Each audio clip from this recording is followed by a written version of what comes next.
Alright, hello YouTubers. So I guess it's knife review day for good old 68 Outdoors.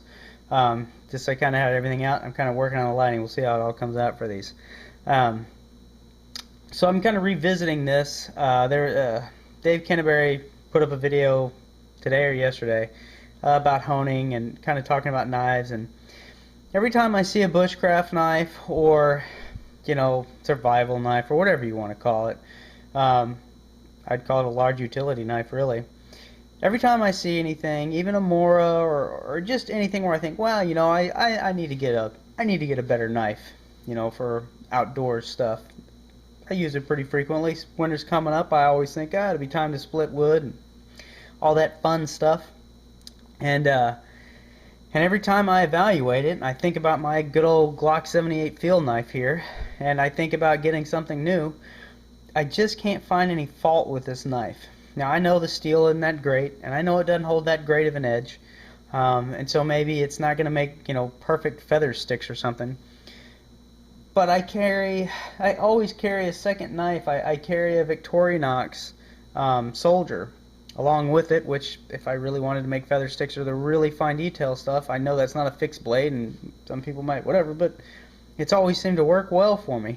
And if anything, I would get maybe, a smaller fixed blade. I don't think that I need anything bigger, I guess really what I'm coming to is, for me, this knife has always provided me everything I need it to do.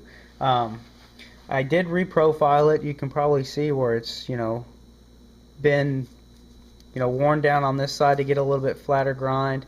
And then I worked that edge some and then took it through a crappy little sharpener and then put a stone on it. And I mean, this thing will be, I would do it if I think I could actually get it in the frame, but this thing will cut, little pieces of paper like everybody does. It's pretty sharp for what it is. Does it stay sharp for long? No, it doesn't.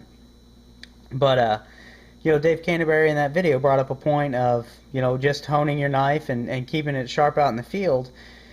And there's a lot to be said about that, and I think this falls into that. And like I say, I mean, 90% of what I do with this blade is baton with it.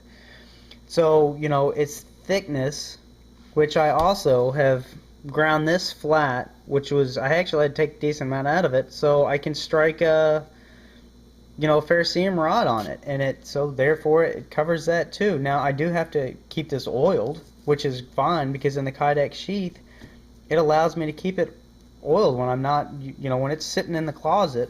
I just spray it down, I keep it oiled, and it seems to do fine. I've never pulled it out and it be rusty. Now, I have had rust on it before. I mean, you can kind of see where it's showing it, but I think that's, I mean, some people take their knives and put mustard on it to make it look like that. But like I say, for me, it has always provided the task I want it to. I can chop a decent enough with it, but I can chop through anything with a baton, and if I have to cut a tree, I might not be able to chop through it like a larger, thicker Bowie knife, but I can make it work and work pretty reasonably. But as far as just batoning wood, its thick edge makes good, quick work of it. It just does what I need it to, and I'm processing pretty good amount of wood.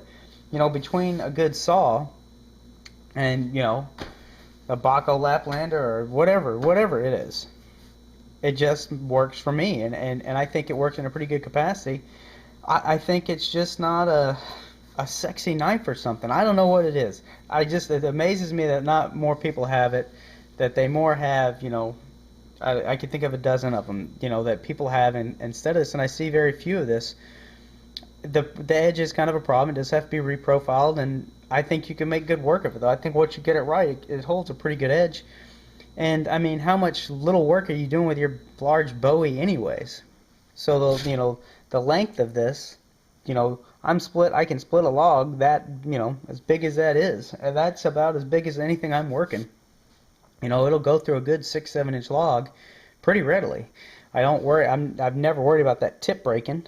And my tip's pretty dull on it, but I'm not pulling splinters out with this thing. I'm busting up wood with it. So anyways, I guess, my video on this is that I love this thing. I can't I just don't see a better all-around knife for what it does, for its weight and its size. I just don't see a large Bowie other than chopping better than this. And who really actually chops wood like that? I mean, I get it in a survival circumstance. I get it. I understand survival circumstance, being able to chop down a tree with the only knife you have makes sense. But does that really make sense for the 90% of the time that you're actually using it? And could I cut down a large tree like that one with this if I had to? Yeah, I mean, I could. I could cut a baton out with this, and I could chop it down. But anytime I would ever have this knife, I would have my saw with me. I don't know what the weight would come out, but I bet you having this knife and a Bako Laplander can't weigh a whole heck of a lot more than carrying around a giant, huge Bowie knife. So, anyways, I'll be interested to see if anybody hacks on my knife. I'm sure they will. And I know it's made out of spring steel, and I know it's not whatever, but yeah. For me, I just don't see a better knife. I just don't. For what its purpose is, minus the chopping, it just always worked for me. So anyways, I'm interested to see what anybody has to say about it. And, if there's some reason that anybody thinks it'll fail on me one day. Still, it hadn't yet. We'll see how it goes. I would have said that about my Spyderco Tenacious that I just broke too. So anyways, let me know what you guys think. This video went way longer than it really should have, because it's just saying hello again to my Glock 78 that I pulled out today. Anyways, there you go. Get outdoors, make your own food. Have a good evening.